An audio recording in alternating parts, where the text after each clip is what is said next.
What if the world's most powerful air force is no longer ready for war? Not a short war, not a quick victory, but a long, brutal, grinding conflict against one of its most dangerous rivals, China. Because according to a recent report, the United States Air Force might not be prepared for what comes next. The warning. A new analysis reveals a shocking reality. The US Air Force, long seen as the most dominant in the world, is facing a dangerous truth. It may be too small, too old, and stretched too thin to fight a prolonged war against China. For decades, America relied on speed, precision, and overwhelming technological superiority. But now the battlefield is changing, and the advantage is no longer guaranteed. A different kind of war. The next war won't look like Iraq. It won't look like Afghanistan. There will be no safe skies, no easy air dominance. Instead, imagine this. Hundreds of advanced enemy jets, layered missile defenses, electronic warfare, cyber attacks, a battlefield where every inch of airspace is contested. This is the reality of a potential conflict with China. China's rise?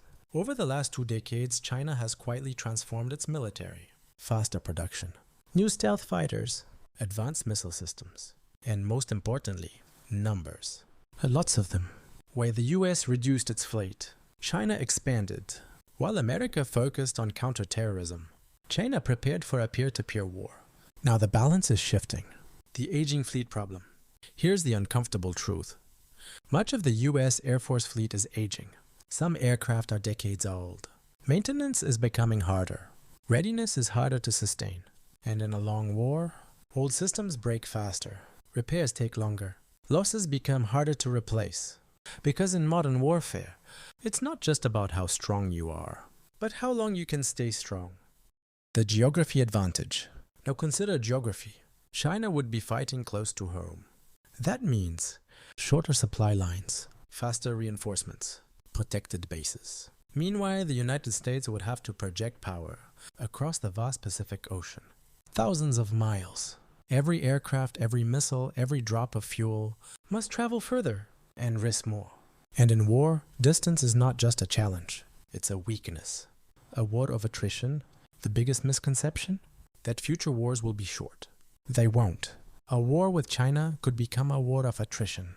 That means constant losses, rapid depletion of weapons, endless strain on logistics. And here's the critical question.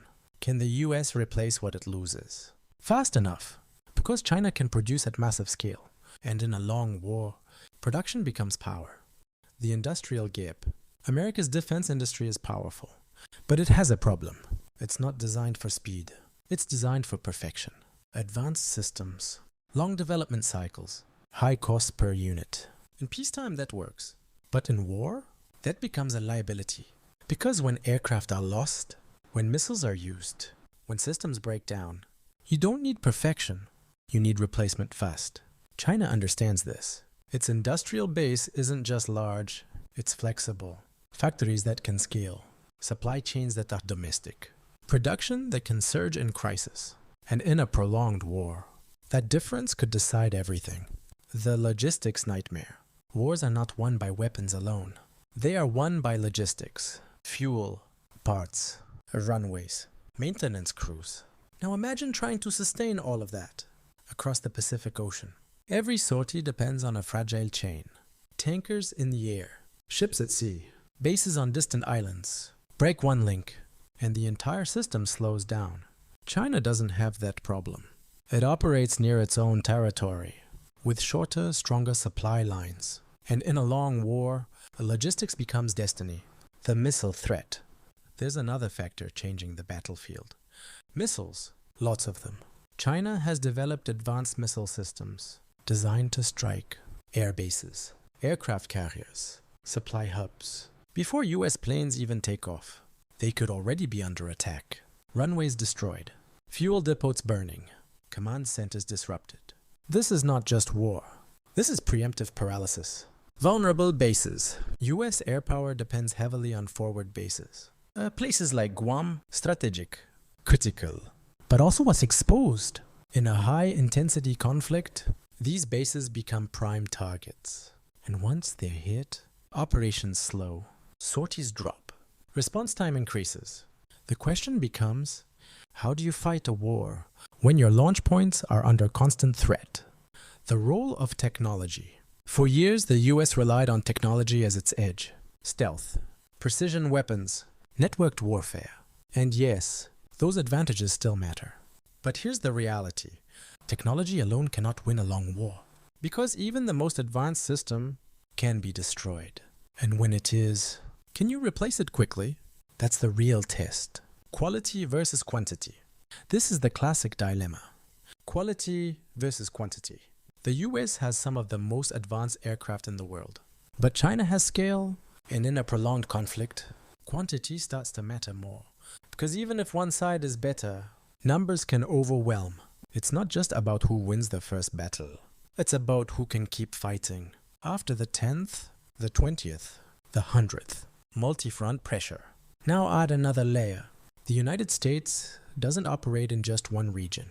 It has global commitments. Europe, Middle East, Indo-Pacific. If a war with China breaks out, can it focus all its power in one place? Or will it be stretched across multiple fronts? The alliance factor. The US is not alone. It has allies, Japan, South Korea, Australia. These partnerships are powerful. They provide strategic locations, additional forces, shared intelligence. But alliances come with uncertainty. Will every ally commit fully? Will they act immediately? Or will political hesitation slow the response? In war, timing is everything. Lessons from modern wars. Recent conflicts have revealed something important. Wars don't go as planned. They last longer, cost more, demand more resources, and they expose weaknesses quickly.